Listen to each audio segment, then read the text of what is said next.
Hello and welcome to Creating Canon with your hosts AJ Hamilton and Nihilistic Culture Pilferer. Yay! I think at one point it used to be just like my first name was different or my last name was different. Or I just screwed up the pronunciation of Nick or something. Yeah, that's right. That was it too. And now it's just everything. And I'm fine with that. I think it's cool. I think it's great. You'll just go by that for the rest of the episode, or Nihilistic Culture Pilferer. That's correct. I was thinking about pirate, but I like pilferer is right? good. They're stealing the culture, man. Well, it also sounds like a real I don't think I could ever know anybody whose last name is Pirate. Like, it doesn't feel like it exists. Right. But I feel like, John Pilfer could be a last name. Mr. Nihilistic Culture Pilferer. It's just Nile. I go by Nile. And Nicholas C. Pappas. Yay! Welcome to this episode of Quarantine Creating Canon. Canantine. Drinking from our canantine. Yeah. That's correct. We are here with a 1970s Indeed, movie. we are here. Yeah, for now, apparently. Yeah. And we are here watching a movie. It's called Joe from 1970. Yes, that's right. Hey, Joe. Wouldn't you like to go to war? I would. Some more. Let's do it. Hey, Joe. Oh, maybe, yeah. That's a song in the movie. That is the absolute titular song. Yeah, we're going to talk about that today. Peter Boyle, Susan Sarandon. First movie Susan Sarandon ever did. Crazy. Yeah, wow. This is like 6 years before Rocky Horror Picture Show. Oh. To put it in context of timeline, Sure. And I think that's because I always thought of Rocky Horror as like one of her first movies, and the reality is that it was not. No. Well, and at this time, just some context. What's his face was Nixon was president. What's his face? Yeah. Remember that? What's his face? Remember what's his face? Well, and I think that's important to note that Nixon was president at the time because this movie, when we first heard about it, when we were first talking about the podcast, we were like, oh, we should make this our election episode for 2016. Oh, God, that's right. Because that's when we first started talking about the podcast. And just, life worked out in such a way that it didn't get out. And, we didn't start the podcast until a little after. But as time marched on, we were like, oh, this feels like it should be the election episode for 2020. Because, well, you know what? Let me just read Please. Because I think you'll understand why really quickly that this movie that's 50 years old. But anyways. Go ahead. As relevant now as it was 50 years ago, Joe takes a complicated look at how quickly right-wing conservatism can slide into alt-right extremism, leading to acts of terrorism. Yeah, I mean, that's... Yeah. I did one this time. Oh, did you? I actually did one this time. What? So okay, wait, hold on. No, it's real quick. It's like a tagline, but it's okay. just I just wanted to do it. Peter Boyle and Dennis Patrick in the buddy movie nobody asked for, Grumpy Old Racist Men. Yeah, there you go. Well, if you do that, I have to come up with something for your name. Hello and welcome to Creating Canon with asshole jerks hating hippies and Nicholas C. Pappas. I came up with that on the spot. I'm proud of you. I'm proud of that. I mean, sometimes I take hours, literally hours, thinking about your name. So that the fact that you could just come up with it on the cuff, that's amazing. I never really think about you at all, so that's interesting. Okay, that's all right. Interesting that's how that works. It's fine.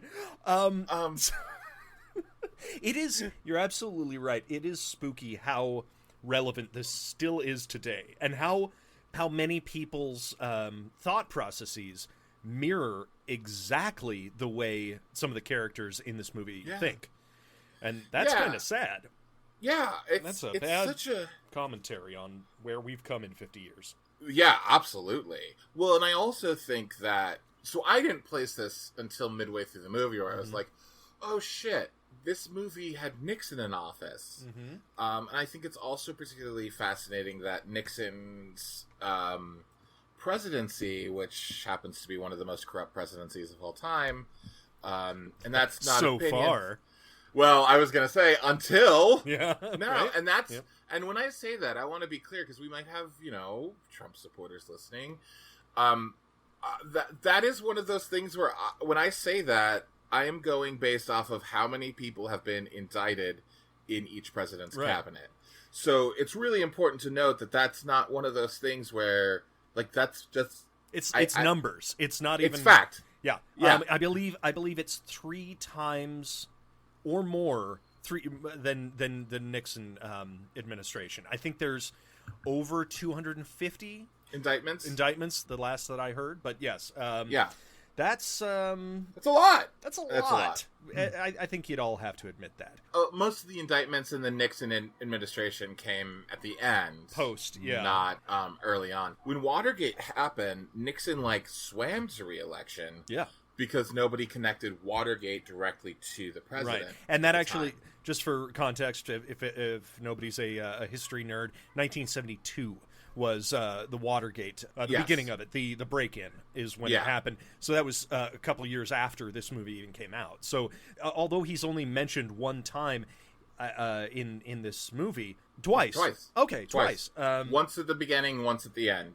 Okay, gotcha. Once more overtly. But in more conversation and ironic conversation.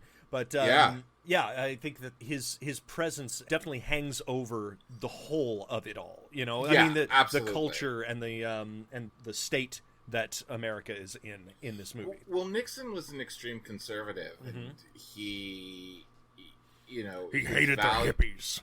Yeah, and exactly, you're right. That hangs over, and I'm just going to give a basic 5-sentence outline of what this movie is about on the grander scale. I'm going to count. So that way we can, I think, pick through it. Because, honestly, there is not a lot to pick through. It's pretty clear. Very straightforward movie. Yeah. But there's a lot to say, if that makes sense. But here's the basic plot line. Melissa Compton, played by a young Susan Sarandon. Her first role. Melissa Compton is dating a drug addict and heroin user named Frank. Mm-hmm. She ODs, ends up in the hospital, and her father tries to get her out of that situation.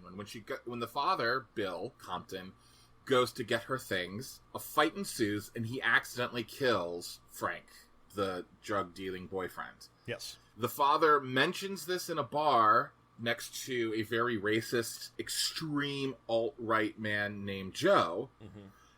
They form a friendship that is a common bond where Joe looks up to Bill for his actions, for killing one of the hippies. Melissa finds out the truth, runs away. Joe and Bill go on a search for her while moving through hippie culture. And then at the end of the movie, long story short, Joe pulls a gun and murders 14 hippies in a cabin. And that's the storyline. And then it ends. I'm sorry, you went over your sentence limit. I know. So I'm sorry. Yeah, no, that's a very comprehensive story. So I was joking, obviously, about the buddy movie thing, but it has the weirdest beats in this movie of exactly a Tommy Boy storyline or some weird, I don't know, some movie where these two chuckle buddies are. You know what it feels like? Oh my god, I just realized it. It's a racist planes, trains, and automobiles without the road trip. Because the classist relationship. That's a huge part of this movie is the class relationship. Well, it's interesting too that you talk about it having those buddy comedy beats. Mm-hmm. I watched it on Blu-ray. Okay. And there was a trailer attached. It was Great Britain's trailer that was attached. Mm-hmm. I watched it, and there was this really weird thing where all the pull quotes were one of the funniest comedies in years. Right? I laughed out loud. And then, the other half of the pull quotes were, horribly terrifying. And there was this moment where I was wait, because I don't think I laughed once. I think I watched this movie completely, hands covering my face. Mm-hmm. I just felt horrible watching this movie. I watched this movie as if I were a conservative in that movie watching some hippies have some fun in a very disdainful way. I looked, no, this can't possibly be happening. Yeah, no, this was tough. This was strangely less racist and bigoted than I thought it was going to be. Which is weird to say. When Joe is introduced, he drops the N-word like 37 times. Yes, and oddly, I love that the title character is dropped in at 27 minutes. Oh, yeah. Well, the two title characters, we don't meet the father until like 17 minutes into the movie. Very true. Very true. The whole first 17 minutes follows Susan Sarandon's character and her dealer boyfriend. Right. Yeah. Doing whatever. Oh, by the way, that opening scene felt like a first-year acting student experiment in class. Yeah. I want to talk about that in a second. Well, one thing that I do want to go back to, we should mention, two things we should mention for this. Number one is that this was actually nominated for Best Original Screenplay at the Academy Awards. Wow. Which I can actually understand, because this movie did have a feeling of things like I could see the connection to movies like Easy Rider. You know what I actually kept thinking of was Death Wish. Yes. Yeah. Where its politics. Well, first of all, it's interesting that I think the politics for both this and Death Wish are very different than our own. Like, we should just be honest about that. True, yeah. And it also has that thing where, like, you're mildly horrified and you're like, wait, who is the protagonist of this movie? Oh, yes, exactly. It's clear who the protagonist is, but at the end of the day, you're like, because I will say in Death Wish, it feels like Paul Kersey as the protagonist is supposed to be sort of a hero for what he's done. Sure. I will say that in this movie, and I could be wrong, but my feeling is that Peter Boyle and Dennis Patrick, who are sort of like co-protagonists, right? I think that the movie tries to trick us into believing that what they're doing is like rah good, but then there's a certain moment where we're like, oh, these two men are horrible, and this is not okay. Oh, well, throughout all of this, I saw no likable characters. I thought Susan Sarandon was the only one. Absolutely, and she's in about 7 or 8 minutes of the movie. Yeah, she doesn't have a lot of time. So yes, I agree. Like in a purity sense, in a good person sense, absolutely, she is a good character. But I didn't know who to root for at all. I was hoping that this movie was an extreme satire or an extreme attempt at showing that anyone can be brought into that thought process and anyone can be brought down to the violence and the hatred that comes along with extremism. I think that's exactly. I actually think, so again, in two ways, I think you're right. One is I do think that the movie is trying to show that you can easily get sucked into hate with just the right set of like a couple of circumstances, because I don't get the sense, and actually there's a point in the movie where I actually got the sense that Bill Compton, played by Dennis Patrick, is a good father. Yeah. Early on, that then makes a mistake and then is just sucked into this world. Yeah. So I don't know if satire is the right word, but I also want to be clear that commentary, I suppose. Commentary maybe is a good way of putting it. Yeah. But the other thing too is part of that commentary, I think what the movie does really interesting. One, if you are more left-leaning like we are, I think we probably feel sort of horrified through the movie. Yeah.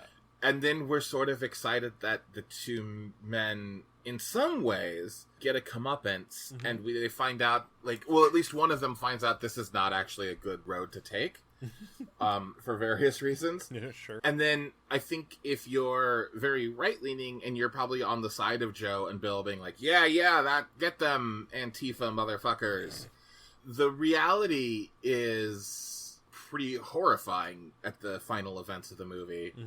Where I'm hoping, well, I could see how you could still, like, hero worship Joe if you wanted to. But I think this movie was written by Norman Wexler, who wrote Serpico, Mandingo, Drum, Saturday Night Fever, Staying Alive, and Raw Deal. Like, a great list of films. Sure. And it was directed by John G. Alvidson, who did Karate Kids 1 through 3. Oh. He's most known for Rocky. And he also did a canon movie called Guess What We Learned in School Today, which we'll be doing on a future episode. Exciting. Yeah, but going back to, I don't think Norman Wexler and John G. Alvidson were trying to make Joe a hero. I think they were trying to make Joe a person that we shouldn't be looking up to. And it sort of feels like the Joaquin Phoenix Joker, where depending on which side of the aisle you're on, yes, you probably hero worship him or find him to be terrifying. Well, and that's, yes, absolutely. I think that there are such interesting commentary pieces and satire pieces that exist right now that are almost hard to differentiate from something to be taken seriously. I always go back to, because it's so ubiquitous in culture, or was at the time, Family Guy. Some of the jokes in it are biting satire. Yeah. And yet I talk to some people's brothers, you know, that decided to go a little bit right, a little bit, you look around and you tell a racist joke or something. Yeah. They see those jokes on Family Guy and they're like, that's the funniest part of this show. I'm allowed to do that now. God damn it. Yeah, that's such a frustrating thing about creating art or creating something to be interpreted, that it can be drastically misinterpreted by the wrong audience. Well, I mean, I think, again, going back to Joker, I think, my hunch is that Todd Phillips, when he created the Joker, wasn't trying to create a character. I think he was trying to create a character we should all be afraid of, that he just completely missed the mark on, and he accidentally created a character. Like, I don't know, sympathetic character. No, he was trying to make him sympathetic, and that's the maybe. Then strike that from the record. Go back and listen to our Joker, our own episode of Joker. Yeah, you're right. It's very difficult, because in this you see a boorish man in Joe. Like, the fifth word out of his mouth is the N-word. I think it's literally the second word out of his mouth. He starts off with a monologue that says, "These N-words." Possibly. Dot. Yeah, it's entirely possible. I didn't go back over that part of it. I noticed on IMDb that it's one of the quotes. Oh, Jesus. And here, let me look it up real quick. Sure. Sorry, you keep going while I look this up. But there's this boorish man, basically knocked over the head, that he is he's annoying to his bar that he goes to. The bartender tells him to quiet down. The wife kowtows to him. Mary Lou Curran is her character's name, and this was Kay Callan. She did a bunch of TV. This was actually her first movie role, and as a tie-in to Cannon Blasts, she was Great Nana from Knives Out. Oh, yeah. Yeah. So that was fun. That's a fun bit. Exactly. She was a fun character, very tiny character in that, but very cool that she is still getting work. But like I said, he is the everyman. They see themselves as being quieted down by the people who don't want to hear the quote-unquote truth. They are not necessarily respected by their wives. There's a statement about a neighbor moving in that is black, and he is being basically, through his eyes. I'm saying this all obviously through Joe's eyes. Yeah. But that he is being encroached upon. His white neighborhood, his quote-unquote pure neighborhood, is being the suburbs. You gotta protect the suburban women. Yeah. You gotta protect the suburban women. Why don't they like him? And we say this like, and I have a feeling that we've just lost any viewer or listener who's ultra conservative, but we probably lost them a long time ago. Probably. Here's another thing about Joe, is he's got that thing that I feel like when people talk about things like, we should have socialized medicine. We should have free education, where the reaction to that sometimes seems like, well, I didn't get that, so fuck you. Why do you get that? Yes, yeah. Why create a better world? Yeah, because Joe definitely has that thing, like, where I feel like he has this whole idea of, like, I didn't get anything, so nobody should get anything. If I didn't get anything, everyone should be punished. I'm just going to read you a couple of Joe's lines, which I think encapsulate the character. This is just off of IMDb. Sure. Which I think it encapsulates the character so well and so interestingly. Number one, this is his first line in the movie. The N-words. The N-words are getting all the money. Why work? Tell me, why the fuck work when you can screw, have babies, and get paid for it? That's right. Yeah. Yikes. He also says 42% of all liberals are queer. That's a fact. The Wallace people did a poll, and he's probably talking about George Wallace. Yeah. Which feels like something that, 42% of all liberals are queer. That's a fact. Fox News did a poll, and that's true. The truth. Like, so I can much. feel like, yeah. And then talking about the social divide. I'm sorry, the economic. Well, yeah, I mean it's social and economic. Yeah. One thing we should note is Compton, the father, is very, very, very, very, very wealthy. Yeah, he for the time especially. I mean, there's a line that says that he is making $60,000 a year, and then we find out that Joe makes $160 a week, which, if you factor that in with no days off taken, it's $8,320 a year. Yeah, that is absolutely comfortably at that time lower middle class. Yes. Well, at least they had a middle class. Let's hold the story. That's very true. But there's a moment where Joe takes Compton out to a bar, to like one of his bars, and we sort of see the way Joe lives. See sort of the way Joe lives, and then Compton is like, "Well, Joe, why don't I take you to one of my bars?" And I know we're skipping around, and we should go through some stuff in order, but like maybe the reason I'm saying this is this all gets us to this line where they go to the bathroom, and Joe looks down and says, "Hey, they got ice down there. I never pissed on ice before," which I think also encapsulates, like, we've got him believing these polls that are absolutely ridiculous. Yep. We've got him dropping the N-word, saying, like, nobody should have anything if I don't have it. And fuck all these other people. This is also, like, Reagan's, I mean, this is definitely pre-Reagan, but, like, this is the same sentiment as, like, Reagan's welfare queen, of, like, why work if you just can screw and have babies? Sure. And then we see the economic divide. Partially, I think the reason Joe is so angry is he just doesn't have the same way, and he wants it. He wants all that stuff. And that's the funniest, that's such an interesting thing, standing shoulder to shoulder with Bill, not being upset about the inequalities of the class system within America. Being mad at minorities. Being mad at minorities, being mad at hippies, being distracted by the people who are essentially in the same situation that Joe is in, rather than looking right just to his left to see this man who is making thousands of dollars more than him. 5 times more? 10? 5 times, yeah. 60 to 8. 60 to 8. Okay, yeah. So about 7 times more. Sometimes 50. Yeah, exactly. And it's just so fascinating. If you are looking into this movie, you can see some very biting commentary. But it's subtle. It's actually very subtle because it doesn't dwell on it. It really doesn't beat you over the head, absolutely. Right. So we should also note that this is the pre-Go-Go Boys years, obviously. Yes. This is also the movie that put John J. Avildsen on the map. This was technically shot after the movie Guess What We Learned in School Today, but it came out first. And then shortly after this, he went on to do Rocky. I'm just kind of throwing out a couple of quick facts, which I think are super fascinating. Another thing is that this movie cost only $106,000, but it pulled in over $19 million, which is a huge hit. God damn, dude. It's such a huge hit. And then the last thing that I want to point out is, AJ, what is Donald Trump's re-election campaign slogan? Well, the first one was Make America Great Again. And now it's, I believe it's Keep America Great, right? Keep America Great. You want to know what the tagline of this movie is? What? Keep America Beautiful.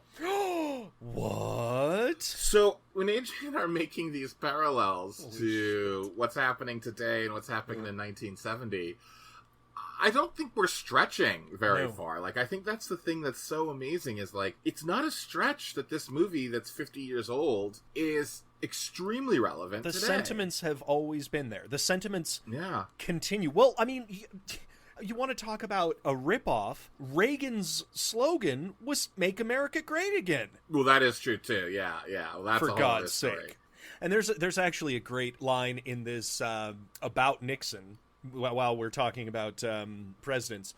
There is a poster in the hippie part of town. Yeah. That, would that you says, buy a used would car you buy from a this used man? card from this man? Implying that he is a shifty, not to be trusted person.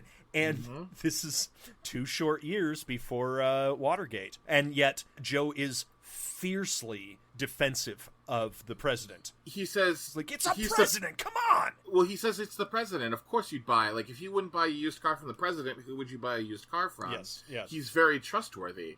Which, again, feels like I hear those same things coming out of the mouths of supporters of a certain person. Yeah, I mean, he's a good businessman. Come on. Yes. And one more line that I really thought encapsulated Joe's thought process was, and it's so interesting how he comes to it.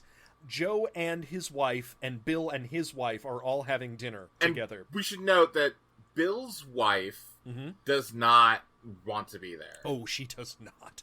No. And Joe's wife does not know that Bill killed Frank. That's So those two things should just be noted. Yes, but they're just having polite sort of social conversation, and they talk about something to do with culture, and I believe it is Bill's wife who comes up with, boy, the kids just, they've got the culture, they've got their hands on the culture, and they're changing it, you know, and through some sort of misunderstanding, slight miscommunication, Joe says, yeah, you're right. The kids are taking over the culture. They're the ones who are screwing us up. And I was like, oh my God. Yes. That is such an interesting, like, you see the idea, the social idea, just the comment, go in through one ear, go through the insane machine that is Joe's brain, that mutates it, that changes and victimizes himself and spews it back out as something different, something you see it on screen, and it's fascinating. And they actually talked about Peter Boyle plays Joe. They talked about the reason that he got cast in the lead role is that he was very good at improving within that character, which is slightly scary, but I do not think that he had any sort of that within himself. I just think he was an amazing actor. He did not like this movie. He found it to be, like, he was so disturbed by this movie that eventually he started refusing roles in other movies that had extreme violence. It was because of the response that he got, that people were like, you're amazing, dude. I want to do that to hippies. And It should also be noted, too, I think this is fascinating, Joe actually inspired the character Archie Bunker. Archie Bunker. Yeah. All Archie in the family. Bunker was the comedy version of Joe. Holy shit. Yeah. I absolutely can see that. Yeah. So what I'd love to do is just kind of go through the movie start to finish. And there's a few things that I want to point out that I think are fascinating. I'm sure you have notes too. Definitely. And I think we could probably jam through some of this stuff because I think we've already had the bigger conversation about the movie. I think so. Yeah. These are just really interesting things that I noticed, or even things to further point out in some of this bigger conversation. Sure. So I do want to say that the movie starts off with one of those super 1970s theme songs. It's like, it's a girl and she's growing into a woman. It's a girl, and it's just Susan Sarandon's character's walking around the street, and it's I mean, you know that it feels so of the time, and I just was like, what happened? It feels very That Girl or Mary Tyler Moore type of thing. Yeah. Dun, dun, dun, dun, dun. Yeah. it's just such a weird, and like the theme song of this movie too that we hear later is like, it's like a weird folksy like, hey Joe, you didn't really want to go to war no more.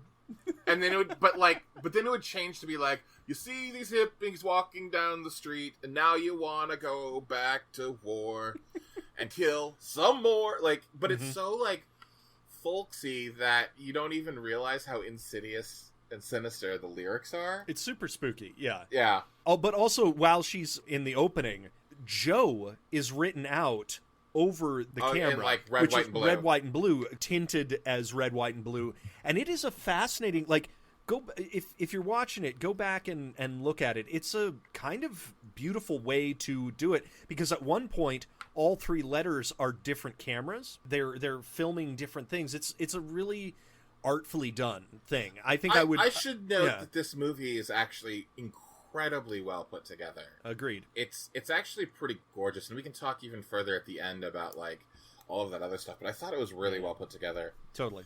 Almost immediately, Susan Sarandon comes, home to her apartment where she finds her boyfriend Frank in fucking a bubble bath with a big box of Mr. Bubbles. And she crawls into the bath, and it was one of my favorite moments where she says something about, like, you don't have to go sell drugs today. And he's like, oh, rich broads like you in bathtubs sitting on your fat asses. And I was like, dude, you were just in a fucking bubble bath with Mr. Bubbles. You're a fucking rich broad in a bathtub sitting on your skinny ass. And also, oh god, I loved when he indignantly got out of the tub. He gets out with like such vitriol and anger, and he's covered in bubbles. And it's like, no, dude. It immediately moves into him shooting up heroin, which I actually thought was like borderline 1968 Dragnet, like, ooh, but also like at the same time super graphic.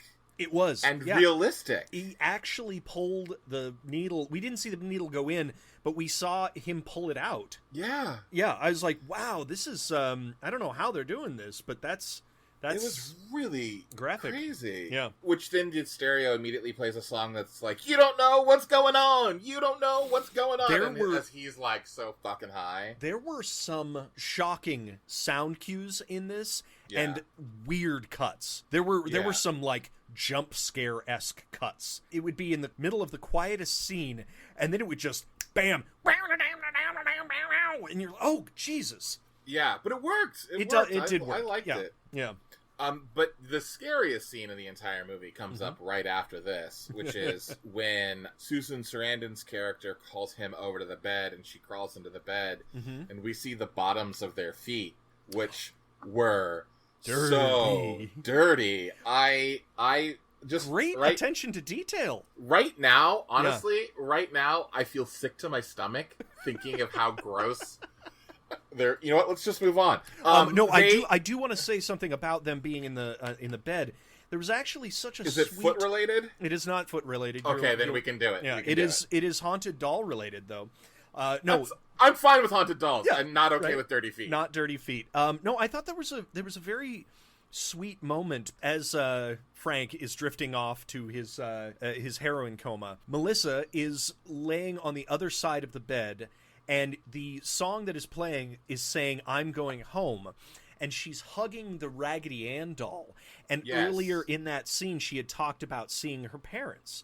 And it very much telegraphed that this girl is not in the world that she necessarily wants to be in. She may want to be in the hippie world, but I think she's gotten dragged into this drug world. And that's the shame of it all. But it was beautifully it was a beautiful sort of tableau at that moment. Well, down to the fact that like he keeps being like, why don't you shoot up? Why don't you shoot up? Why don't you shoot up? And she's like, no, I don't want to do any drugs right now. I don't want to do it. Yeah. Which then he goes on this like long section of trying to sell drugs. He sells fake drugs to kids. He's really manipulative. He forces her to take drugs. And I actually wrote down, it's like they went a really, really, really long way to make us cheer for his death because they make him so despicable. Yeah, he could have had the Snidely Whiplash thing. Yeah. But I actually thought, though, that helps us in the movie in that, like, if he was sort of loving, we'd probably hate the father right away. Oh, yeah. But because he's so despicable... And I think this is also a really interesting fine line, is it's like, Frank is not a hippie that's just sort of like a hippie. Frank is like a very far horrible human being who happens to be a hippie. He is a predator. Yeah, he is a predator. A wolf in sheep's clothing, almost. Yeah, yeah. And I think that's so interesting. What they do really well is, like, Joe sort of hates all hippies and everyone is the same. There's no nuance. Yeah, there's no nuance, and the reality is, and we'll get there, but like you know, a lot of the hippies aren't terrible. It's like this guy is terrible. Yes, yeah, and he is the one that has the reputation that people see out in the world. Sure. Well, I mean, think he's the sensationalized version of that. Absolutely, yeah. But basically, he forces her to take some pills, and then she goes to this shop where she starts just putting makeup all over her face. War paint. Like war paint. Yeah. And then starts knocking stuff off the shelves. And I actually thought there was a woman, like the shopkeeper woman, was really kind, and like the way she grabbed her later down was like, no one's going to hurt you, no one's going to hurt you, no one's going to hurt you. Like she had seen that happen in her store before. And then the man in the store, I thought this was super fascinating. His phone call where he's like, I'm looking for the police. Yeah, we got this girl in here and she looks like she's OD'd on speed. And I was like, it was just the amount of compassion between the couple who ran the store. Yes. The difference in the amount of compassion, I should say, was fascinating. Because she seemed so compassionate. And he seemed like, this fucking bitch is in here, this broad. She's garbage, yeah. And he actually hangs up and smiles. Yeah. It was a little disturbing. But yeah, there's a lot of interesting side characters in this movie that get maybe one line or just a look. And it really adds a lot to the movie. Yeah, absolutely. And this is about approximately 17 minutes into the movie. Right. And this is where the parents show up for the first time.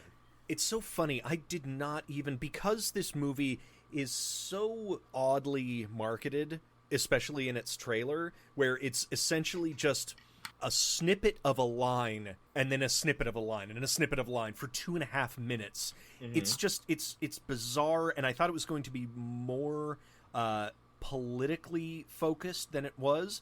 But I actually thought that the parents were going to be like Dirty Dancing parents. I didn't know it was going to be the story of the parents.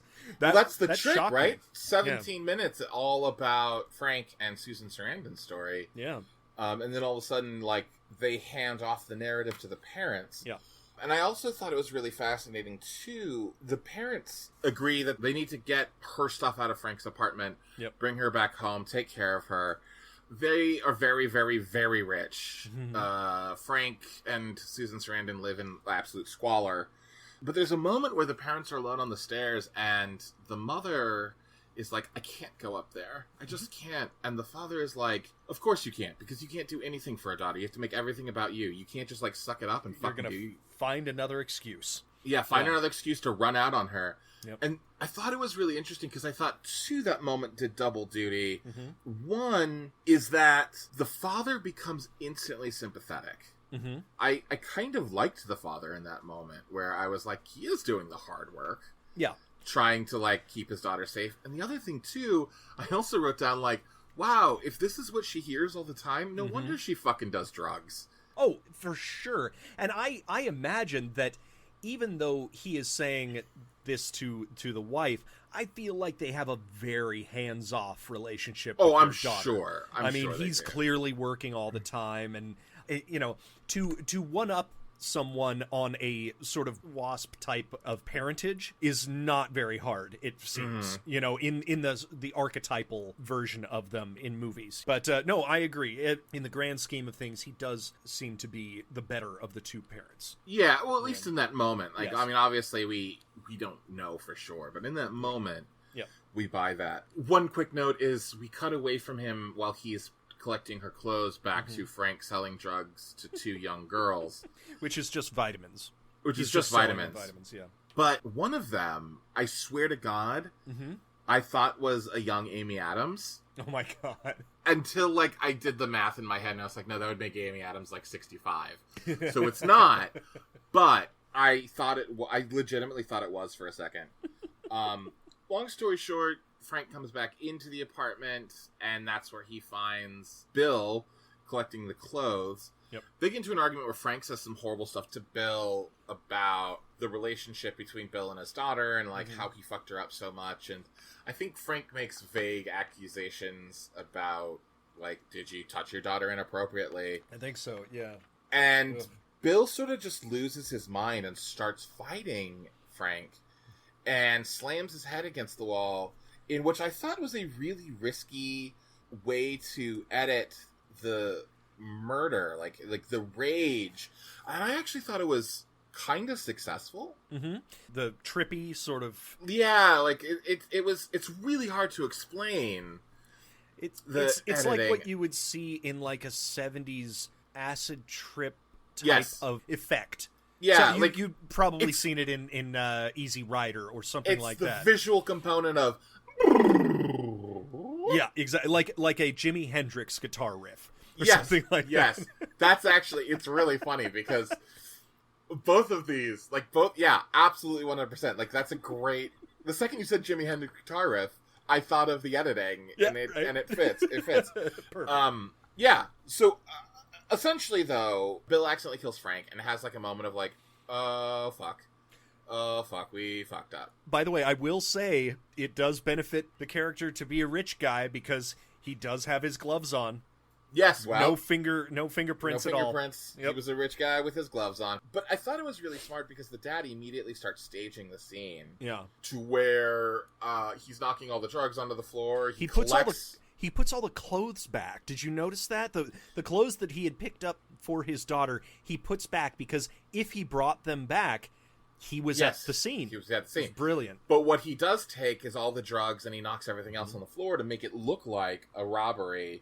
For the drugs. Yeah. He leaves and he's having, like, this moment where he's kind of freaking out. He walks into this bar, and that's where we find Joe for the first time. Now we're 27 minutes into the movie, and Joe is having this, like, unhinged anti-black rant. He's angry. There's no respect for the president. He hates all liberals. On and on and on. And he talks about, like, I want to kill hippies. I want to do this. I want to do that. And, like, out of nowhere, Bill sort of like, I killed a hippie today. I just did. That was me. And Joe sort of laughs it off, like, okay, yeah, right, whatever, okay. Joe finds out his name is Bill through, like, Bill Compton through a series of events. Yeah. But Bill leaves. Yep. And that's it. And we never think we're going to see, like, Bill and Joe are never going to get back together. Like, they don't really have a conversation. There's, like, one passing moment. Right. And that is the time where the bartender says, will you shut up, man? Oh, no, I mean, he says, hey, Bill, can you stop with your rant for a while? But really, he should have said, will you shut up, man?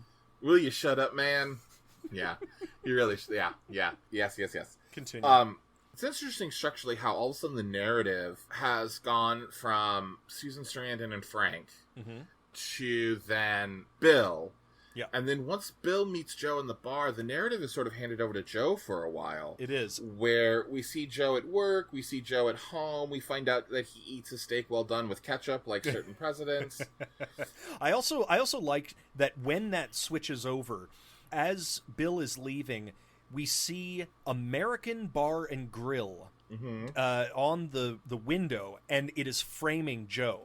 There's a lot of really cool visual framings of scenes that are just beautiful. This movie's incredibly well directed and well shot. Like, it's got so many good things in it that way. I think what becomes so fascinating about Joe through this time, when he's in the bar, he seems sort of cartoonish a little bit, and over the top, puffed up. But when we see him at home, and when we see him at work, deal with his wife, and when we see him at work, what it does really well is it's actually, you realize that he's not cartoonish, which makes him 100,000 times more terrifying. Right. He's got like a little man cave downstairs in the basement where he watches war movies, it seems. And there's like a gigantic gun safe with all kinds of just guns and guns and guns. Well, he says he has a submachine gun, I believe? He says that later on in the movie, that he has a submachine gun that has a lot of stopping power. What I thought was really fascinating is above the gun safe is a bumper sticker that says, Honor America. Honor America. Ooh. Very which again feels very, like, 2020. Absolutely. It's very interesting to see how when he is unfiltered because of the drinks in the bar, he is very boisterous and confident. But when he's at home, he's almost like he's mean to his wife, but he's depressed in a way. It feels he's depressed and beaten down at work, and it is haunting when he's watching the war movie because he and Bill discuss being in the war later on, and you see a melancholy. It's clear that Joe's been to war, but I don't think Bill did. No, I don't think so either. And it's clear that Joe has killed in war as well. Yes, exactly. Many people. But he actually has a line that's like, I stole this off of one of the Japanese. Well, yeah, you said that very nicely. That's not the way Joe said it. I did.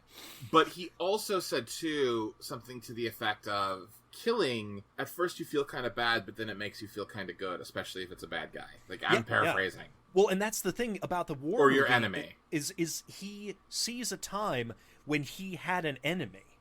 And it's I mean, if you look deep into this movie, it's an indictment of the military complex that turn people into warriors and killers and don't unturn them when they come back into America, and therefore they are not necessarily adjusted to not need as an opponent, and so therefore somebody in society becomes an opponent. Well, right?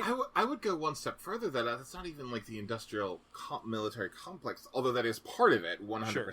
I think what this movie really hits at, again, and again, I'll be honest too, this is probably some of my own personal politics playing into it, but the idea of your real enemy, when you don't have money to afford basic things, isn't other poor people. No. Your enemy is the rich people keeping the money from you. Yes. And not paying you what you deserve to be paid. Yet they somehow trick you to believe that it's other poor people somehow keeping you down. Yes. And that's exactly what's going on with Joe consistently. But through this section, Joe on the news finds out about the hippie getting killed, like the hippie found dead. He makes the association that, that guy in the bar, whose name was Bill Compton that I remember, was telling the truth. And he basically calls Bill and he says, hey, meet me at a bar. Yeah. You better be there. At the Bowl-O-Rama. The Bowl-O-Rama. Meet me at the Bowl-O-Rama Dome. Which, this was a fun line where Joe introduces Bill to all of his friends. And he goes, this guy's got real balls, not bowling balls. I also liked the little, this is Michael, don't call him Mike. Just, like, such perfect rattling off of, like, that is that guy. That is absolutely Joe. I mean, Peter Boyle is as cringe-worthy. He's great in this. He's so fucking good. Like, he is committed to this character. Good in this. We also find out, too, in this whole, like, section, I just thought this was really fascinating, too, is, like, all of Joe's friends, like, Joe's like, this guy's gonna bowl for us and he's gonna be great, and Bill is like, I actually don't have my shoes, I don't wanna, and one of his friends is like, stick to golf, you fucking rich bastard, like, doesn't say that, but, like, he actually says, stick to golf, you're not a real man, you're not a bowler, and there's that, again, an interesting class divide that happens, and at this point, this is where Joe and Bill start talking about, I wrote down, like, these are gross men behaving grossly, where they start talking about, like, having women on the side, they're homophobic. Well, come on, Nick. It's just locker room talk. It's just locker room talk. Come on. Absolutely. This is where we get Joe peeing on ice for the first time. We find out that Joe, I actually thought this was super fascinating. Again, Joe hates people who are educated. Yeah. He demonizes education, which I thought was fascinating. Scientists are idiots. Well, again, it's interesting. I mean, the reason I keep bringing this up, and I think it's super fascinating, is like the conservative playbook of why I hate liberals. Yes. In 2020 is the same playbook as 1970. It has not evolved. Nothing has changed. In fact, it's almost become more transparent. Yeah, but I think that's just like we just need to note that. Yes. To the point where like Joe is sort of like a grossy incel kind of dude, and he wears a fedora through the movie. Milady.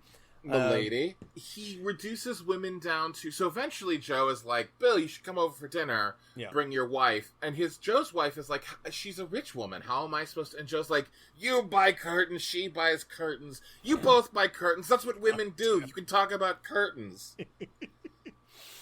Oh, man, God. that dinner party scene is so well so acted, so well written, and so painful. Oh, one of the best. This is one the of the taking best over the culture moment that you were talking about earlier. It is here. But right before this, the outset of this night that they are all kind of dreading in a way, except for Joe. Joe seems to be on board. Joe's happy. But when the rich couple enter, Mary Lou, Joe's wife, asks them, would you like Bud or 7 and 7? And the rich wife says 7 and 7, as if she's confused by it.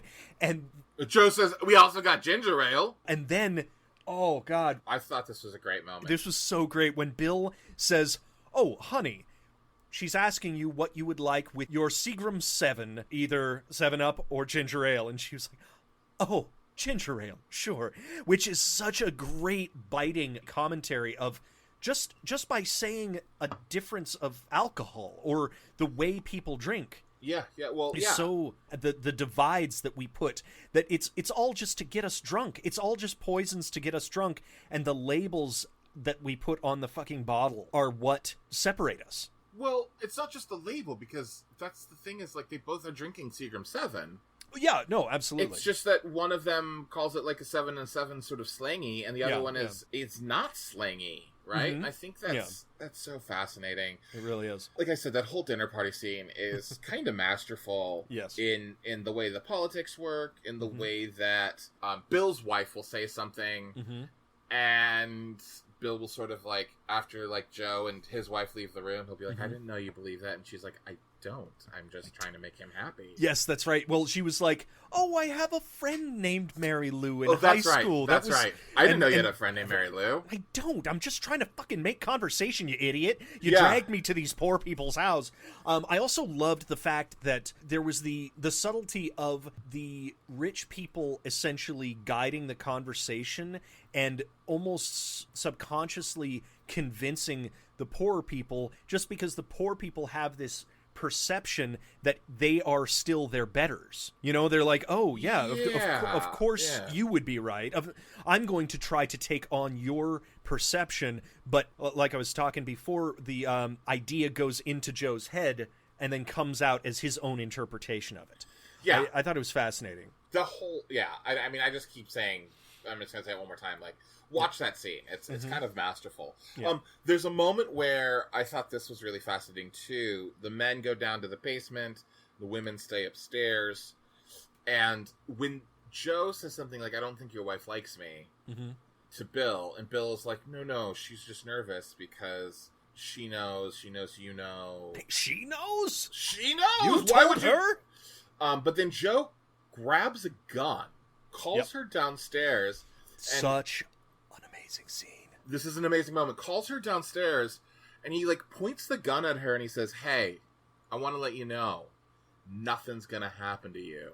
I know, he knows, you know, you'll be safe, so you can go back upstairs knowing that." She goes to go back upstairs, and he smacks her on the butt. Oh my! Right? I was like, that was chilling, and that's when Joe at the moment goes, "I've got a submachine gun too, which has a lot of stopping power." And I was like, oh my god, this is terrifying. Because it feels like I'm getting ready to watch somebody go into a nightclub in Florida. It feels like I'm getting ready to watch somebody go to Michigan, a hotel room in Vegas or Michigan.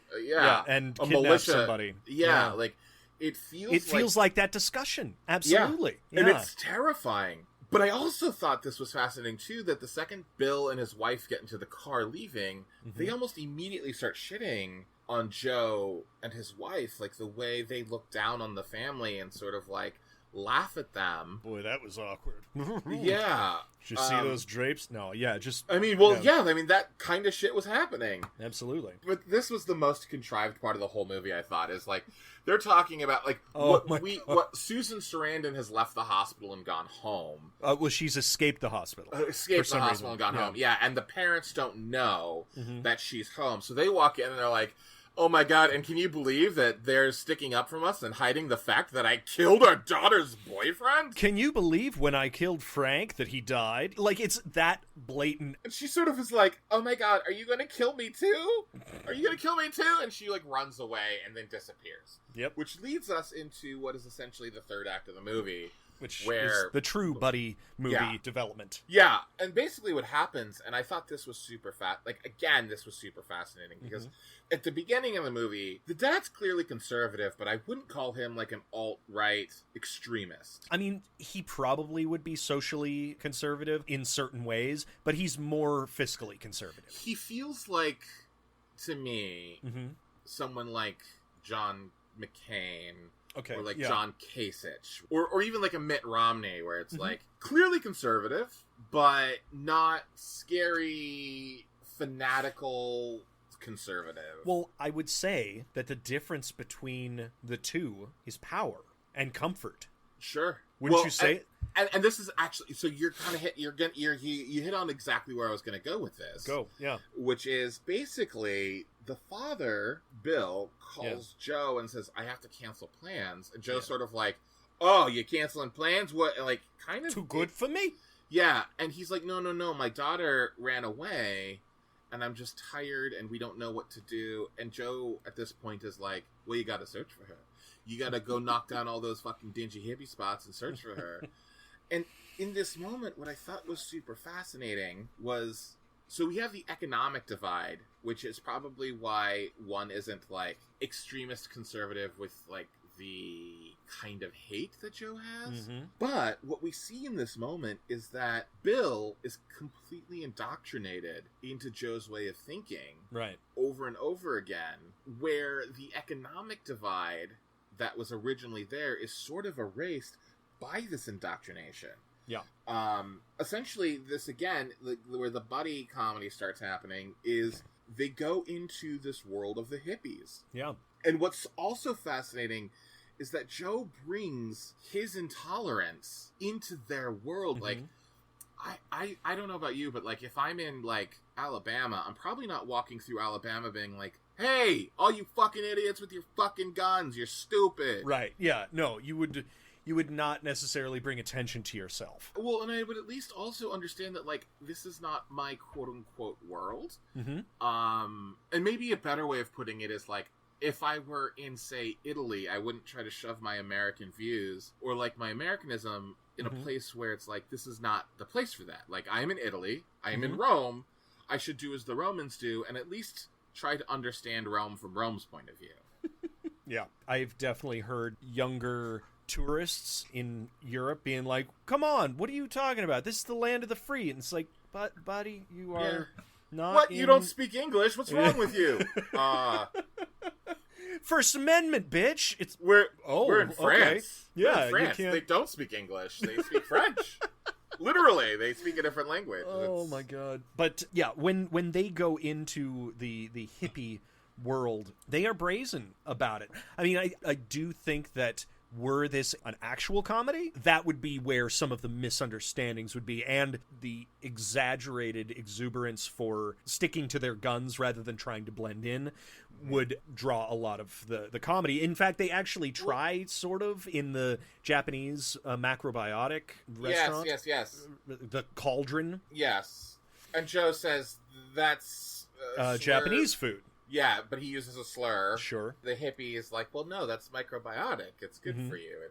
Well, this is actually something that I thought was really one of the things I actually I loved about the movie in a weird way is that it's clear from earlier in the movie when hippies move into Joe's world, or when black folks move through Joe's world, they are met with anger and derision.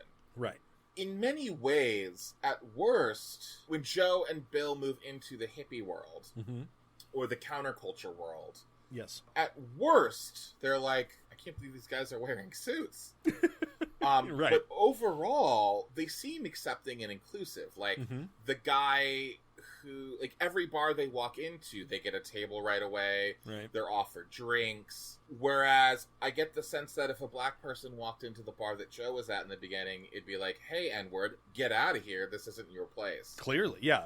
And I think that's super fascinating, watching this, like, almost accepting and inclusive world that they've been, you know, in so many words, welcomed into. And that it's almost fun to watch these two horrible men sort of, like, let loose. And I was excited because part of me was like, this is wonderful if they grow. But I have a feeling they're not going to grow from this incident. Absolutely. And here's the biggest thing about a conservative mindset and a liberal mindset. You've got a great point there, is that a liberal mindset or a more open mindset says that this world can be shared. And a conservative mindset or an exclusive mindset says, this is my world. All of it, wherever I go, should be my world. And why are you walking through my world? I would rather you not be in it, yes. And that might be a little unfair, because, like, I mean... There is, I guess, yeah. There's painting extremes with that on either broad side. brush. Like we're painting with a really broad brush because it makes it sound like we're saying all conservatives are bad. No, you're right. Which is absolutely so clearly right. not the case. But I do think there is a different kind of open-mindedness. Yes. Just based on the fact that the liberal mindset is more like, oh, you're gay? Come on, we'll hang out. Oh, you're trans? Come on, we'll hang out. Oh, you're black? Like, you're Mexican? You're like. Whereas the conservative mindset tends to be a little more like... Well, staunch. Just, this is how it is, and it shouldn't change. By definition, almost. Almost, yeah. Absolutely. So, at this point, Joe and Bill meet this group of kids. One of the kids offers them drugs, and Bill's like, I got more drugs, I don't need you. That's another very contrived moment of this movie, is why the fuck... Unless he's drunk already, why would Bill tell these kids that he has drugs? Like, it's a weird flex. It's just a weird thing to be like, yeah, I got a bunch of drugs that I got off of my daughter's dead boyfriend that I killed. I think he was partially drunk and partially just being a dick. Fair But yeah, enough. It was a little bit of a... Well, all he said was, I got drugs. And it's also, I think at this point, Joe had already said, maybe we should try to, like, blend in and, like, get the kids on our side. Perhaps, yeah, I get that. I could be wrong about the timing. But anyways, long story short, the kids are like, you got drugs? Why don't you come on over to a party? We're going to have a big old party. It'll be fun. Or as Joe calls it. Well, I loved this. Oh my God, you can say it, but I wanted to... Oh God. Well, first, before that, he says that, it is interesting that the guys are at the party, like Joe and Bill. They're at the party with all of these, like, teenagers. The teenagers are doing drugs. And again, I thought it was really fascinating that the teenagers were like, come on, you want to do some? Like, you want to dance with us? Do you want to, like, join us in what we're doing? And these two men were very, very separate. Yes. And it felt like, again, the kids were trying to, like, bridge gaps. I saw some vulnerability in both of the men that were too, there. And I was like, that scene. Oh my God, this is what they kind of want. There is some happiness that we're seeing within them, or a potential for it. Well, and it goes so far as, and then then eventually all the kids start stripping and getting naked, and that's when Joe says my favorite line. What is this, some sort of orgy? Yeah, I ain't never been to an orgy. Have you been to an orgy? And I laughed so hard. The one laugh in this whole movie. I laughed so hard. And they smoke weed out of a hookah, which is just adorable, having both of them sit on either side of it and just be like, what are we doing? This is kind of crazy. This is but what's interesting is they start letting loose. They start having a good time. And, like, they're there with, you know, the women seem of age, to be fair. And then the women are like, you want to join us? Mm-hmm. You want to have sex with us? Like, you know, like, we're free. Like, we're free here. Mm-hmm. There was a really interesting moment where the one woman says to Bill, more or less, like, you want to go into the other room and have some time together. And Bill says, and I actually was really moved by this moment where, like, he was like, you want me? Yeah. And she's like, yeah, why not? Mm-hmm. Almost as if he was saying, like, I am old and have no worth, and I hate you. Why would you have any care towards me? Mm-hmm. And she's sort of like, well, you're a human, just like everyone else in this room. Yeah. And then Bill has sex with her, and Joe has sex with 2 women. Yeah. And the first one, I actually thought this was really fascinating. Joe finishes with the first woman, and she's really not happy. She's like, it's not a fucking race, man. Yeah, making love isn't the 50-yard dash. You don't have to go as fast as possible. Which I think, again, goes to certain thought processes about, like, what it means. Yeah, What making love means. In Joe's world, it's about instant gratification. Yep. Quick. And, like, I'm going to go do this and I'm going to be done. It's not about the process or the sharing of the experience. Yeah. That's exactly it. And in her world, it's like, we do this for each other, man. Mm-hmm. Like, it's like the journey versus the destination. Yeah. And then something happens that I thought was super fascinating is that both men with the young women that they've had sex with sort of demand a form of ownership, but in different ways, where Bill is like, we can take a trip together. Let's see each other again. Yeah. And Joe is like, we should do this again sometime. And she's like, I am not interested. And he's like, what? It's like a one-night stand? And she's like, yeah, what's wrong with that? And he's like, I always make the call, not the woman, it's not you. And it was really fascinating how they both demanded to see their partners again. Because they had to make the rejection or acceptance. Yeah, well, and also that they weren't free enough for just free love. Right. They still had, like, societal hang-ups, man. So staunch with it. Yeah, exactly. At this point, the men, the hippies, they decide we're going to steal their wallets and their drugs. Yeah. So that's fun. And then Joe's violence just snaps. Oh, God. He becomes extreme. You know what's super weird about Joe, and it has to do with the violence that you're talking about? You get lulled into the subtlety. Like, it's very interesting because he starts off at 100 miles an hour with the N-word, like, 50 times, like we were saying. Then it sort of lulls to being, like, a very dull bigotry. And then when he is violent, when he finds out that their wallets have been stolen and he threatens the girl and he chokes her, it brings you all back. It was a fascinating arc. I don't know if it was direction or editing or writing, but it was such a snap back to reality type of moment where it's like, oh, fuck, he is a horrible human being. You almost wonder if he's being redeemed or if that he's... And I'm sure, too, that we have a certain amount of privilege that we're, like, 2 white dudes watching this, that we can sort of, like, accept him again and see, like, oh, there's It's like when your racist uncle isn't telling the racist jokes. You can tolerate him at that point. Yes. Yeah. Or the other thing, too, is, like, have you seen the guy on Twitter who was a staunch Trump supporter in 2016, and he got into that, like, argument with Sarah Silverman, and Sarah Silverman showed him compassion, and he started, like, working out, and he started taking care of himself in a different way. Yeah. And he started, like, listening to people and finding empathy, and now he is, like, I think his Twitter handle is basically something like former Trump supporter. I have seen that guy. Yeah, he just did one of those how it started, how it ended up. Yeah, comparison. exactly. Yes. Yeah. And the whole thing that I was going to get at, what is so interesting is, like, people who have such hate can be redeemable and can grow. And I think you're lulled into a false sense of, like, perhaps Joe has grown over this night. Perhaps Joe has grown and, like, in this world of acceptance, and that he's not hated. Yeah. He's shown compassion and love and acceptance, and he's like everyone else. And they're not like, you guys are gross old men, you can't touch us. Like, the women are like, we love you too, just like we love everybody. Yeah. Yeah. And then to see him snap with that violence is... Well, it's because this thing in the back of his mind that all people are out to get him. And when that does come true, it reaffirms all preconceived notions that he ever had. Yeah. Not just the ones that were in this very moment. Like, some hippies may be also like Frank, or some hippies just may be bad people. As with anybody in the world. Yes. Anybody has potential to be bad.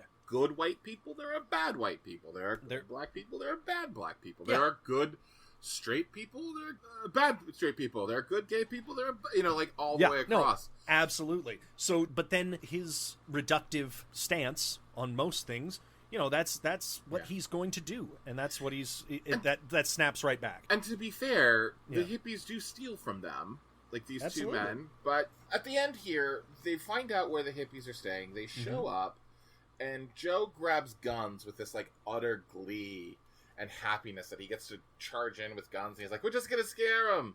And Bill's sort of like, "I don't want to bring those." And Joe's like, "No, it'll be great. It'll be great." And then Joe starts murdering people. Yeah, they have gone up to this cabin where the hippies escaped to, and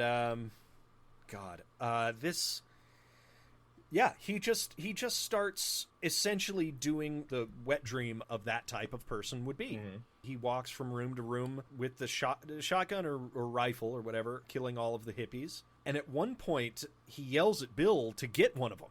Yeah. And Bill still does not shoot at any of them, right? No, not at all. I don't think he ever shoots until the very last one. Well, almost. What ends up happening is Joe's gun jams. Like, Joe basically is like, the only way we get out of this is if we do it clean. We can't leave any people. Right. So Joe kills like 4 or 5 people around the house. Yeah. Joe's gun jams, and he starts screaming at Bill, "You hate those girls for the way they put you down. They shit on you. They shit on your life. They shit on everything you believe in. They constantly shit." I mean, he's just screaming this, and Bill snaps and shoots one of them. Right. And then another person comes in, and Bill's already like, "Okay, I guess this is the way we're going." Mm-hmm. And he shoots another one, and then 3 people who sort of are just arriving just open showed the door. Up to the. Oh my god! He shoots the first 2, and he runs outside to shoot the third one. The third one's running away, and the words Joe is screaming in his ears just get repeated louder and louder and louder. Echoing, yeah. And Bill doesn't see it, but we do from the camera angle that the person running out the door and away from him is his daughter. Bill shoots her in the back. And then she spins. He sees her. Melissa! She dies, and we just stay in this faraway cut of her dead in the snow and him just standing there looking at her body. That's the movie ends. It was haunting. It really was. It's harrowing, and this idea that this like blind hatred leading to such pain for not only the people who you hate but also yourself. And I also wanted to talk a little bit about how it's not just a cultural divide. It's not just about conservative versus liberal or anything like that. There is a sense to this about generational disparity. Yes, where the older generation just clenches on to being relevant. And I think why I brought up the kids are taking over the culture, they're screwing us up, is so integral to this movie. Is that if the generation were honest with itself, if each generation were honest with itself, they want to remain relevant for all of their life, right? Yeah. And yet they cannot. And it is an evolution. It's the these kids and their rap music today, the get off my lawn type of mentality. It takes to an extreme. The solution would be were the drunken, hateful musings of Joe to come into reality, is that the next generation would not exist. Mm-hmm. His children would not exist because they force him to look at his own self and his own failings and his own dip into irrelevancy. Well, and not only, I mean, it's interesting that you bring up his children, and we didn't really touch upon this. But right, yeah, because they're never on screen. Well, he talks about his children several times throughout the movie, consistently asking his wife where they are, and the children always seem just to leave before Joe gets home. Right. To the point where you get the feeling that his children don't even want to be around him. Well, and actually, funny enough, just a side point, Peter Boyle actually wrote a sequel to this that he wanted to get produced in the 80s about him dealing with his hippie son, which never got produced, but would have, and he was trying to get it done through Canon, which clearly this was not their wheelhouse anymore. No. But that would have been an interesting examination because it was supposed to be after he got out of jail for all of this this atrocity. No, but I think that there's so much to this movie. You could actually write a paper on this. You could teach a class in this, you know? So I guess the two questions that we always ask, yes. then, number one is, would you recommend this movie? And with the caveat of it's not an easy watch. No. But it's really it's good. It's well constructed. It's well put together, and it's I think this would be a little okay. So I'll say it this way: like the culture of Easy Rider is just gone. Like that doesn't exist anymore. Of course, right? So Easy Rider is a good movie to watch. It feels like sort of a capsule into something that once was, and you can sort of appreciate it on its own merits as just a thing that exists. Yeah. Whereas this movie, the culture of it still feels incredibly relevant, which I think makes it both a better movie, but also a harder movie. So, yeah, I don't know. I say yes. What about you? I say yes as well. Yeah, there is... I think I would definitely be careful about who to suggest it to, as we discussed. True. There's truth to that. Yeah, because it is very, I don't know, just like with the Death Wish movies, you know, I don't think it ever inspired anything necessarily. Maybe, but maybe not. But something like this either reinforces something or re-examines something within a person. And I think that hopefully if we were to recommend this movie to someone, and I absolutely would, you would hope that they could take away a message from this rather than it being something like, oh, cool, it's a revenge flick or something like that, you know, because it's not. Just as in a way that that Death Wish is not, it is a more specific... well, Death Wish is a revenge. Sorry. Death Wish is a revenge flick. So you can almost get behind what Paul Kersey does. Sure, but he never actually takes revenge on the actual people who did it. That is true. That is absolutely true. So that's the weird part of it. You know, in the first one, he takes revenge on all the people who do everything in parts 2 through 5. Exactly. But you can almost, the direct initial attack that Bill does on Frank could almost be like, yay, he took revenge for his daughter. Well, also Frank provokes him and sort of leads into the you can almost justify it. You can almost justify it, but the rest of it is just pure hippie hating porn. You know what I mean? Well, there kept being moments where I was like, did you ever watch the Dragnet TV series from the 60s? Like, I have some, 67, 68, 69, it used to be on Nick at Night. Yeah, absolutely. This felt like, in many ways, they were like, I could see the parallels to Dragnet, where it's like, those goddamn hippies are ruining American culture. Why can't they cut their hair and wear a LSD tie? And it's also sensationalized where it's like, I've smoked marijuana. That's not what that's like. No, the pot needle. What are you talking about? I mean, that's exactly right. Where it's like, that's not what like smoking weed does to you. Like that's not that. It doesn't make you want to eat babies. It makes you want to eat Funyuns. Yeah. It makes you want to talk about movies like Dr. Heckle and Mr. Hype. Sequel to that episode coming soon. Yeah, eventually we're gonna watch that sober and see how that goes. Yep. So yes, I would suggest it. I mean, if this isn't taught in film schools, it could be. I think it could be in many ways. There is value to it. Well, and that's the other. So to the other question is like, what do you steal from this movie? And it's almost more of like you just kind of steal elements of all of it. Yeah, it's well shot. It's well written. It's well acted. There are incredibly interesting shots. Like, I'm thinking specifically the scene where Joe convinces the father to go out searching for his daughter. Yes. The way that shot of, like, you see Joe in profile in his own face, but you only see the father's mouth talking on the phone when they cut back and forth. And then eventually, as the father's thinking becomes more like Joe's thinking, the camera sort of pans out into the same similar kind of shot. Yes. Little things like that where I was just like, this is really good. This is just really good storytelling. You know what I want to steal for, like, just real life? The chalkboard at the urinal at Bill's club. I didn't notice this. Oh my god. There's, like, Socrates was a bitch or something. I don't know what it was, but, like, there was a dick drawn on it and stuff like that. And I was hysterical. Like, how do you prevent people from graffitiing the rest of the thing? Put a chalkboard in front of the urinal. Yes. You'll get such fun ideas. Yeah. Although you don't want to be touching that chalk after a while, I don't think. It's just damp chalk. It's gross. No, I think there's only a couple other things. Yeah, like you said, just shots. I think that there's a couple of really interesting, beautiful, like the shot where it's Joe and then his gun is in the foreground and he's talking. He's right next to Joan, the wife, the Bill's wife, and Bill is like right behind them, framed between them. I mean, it's the DP and the director and the writer. I mean, it's all amazing. Yeah, as hard of a movie as it was to watch, it was pretty excellent. If that makes any sense. You know what I feel like? Requiem for a Dream. Yes. You know how hard that movie is to watch, and yet, like, not at all in relation. Just the afterwards experience. You're just drained. You're like, I just want to vomit this everywhere. is not a good experience, but it was a necessary experience to see at least once, you know? Yeah, so. I will get behind that. I definitely will get behind that, because that's exactly what it felt like. All right. Wow.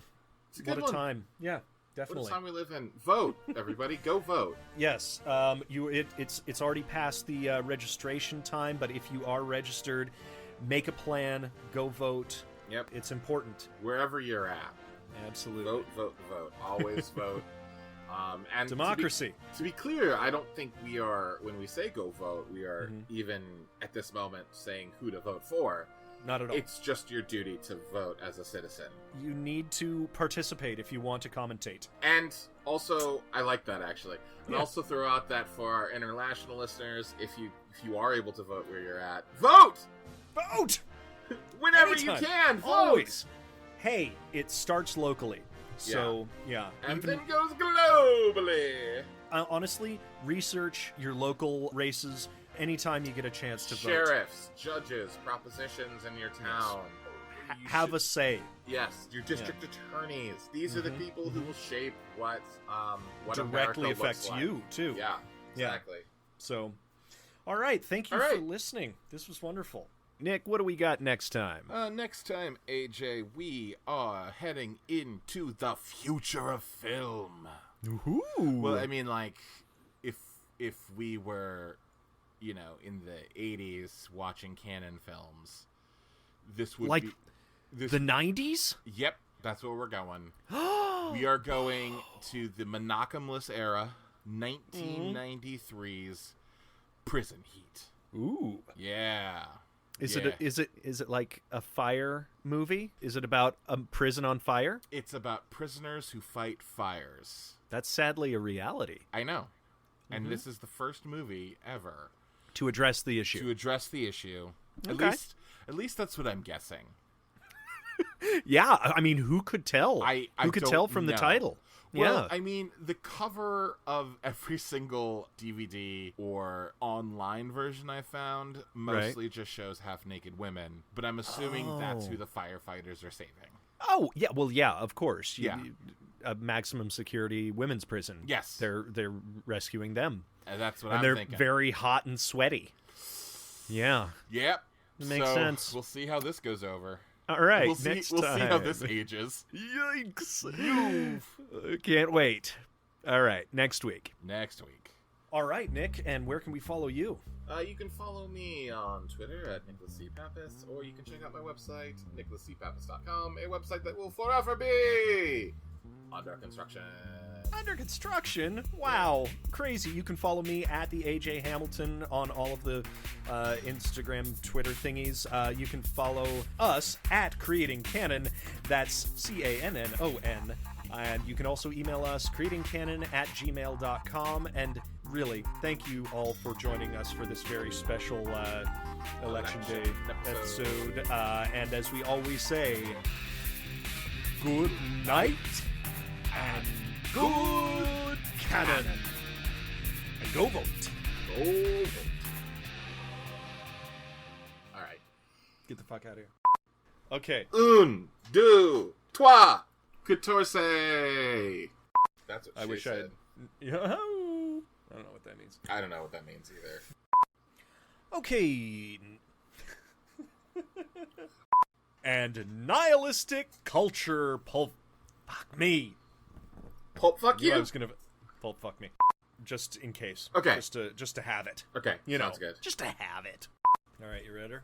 Yeah. Redder? Are you redder? Or am I redder? Let's get it out of our brains. Mm-hmm. All right. Here we go.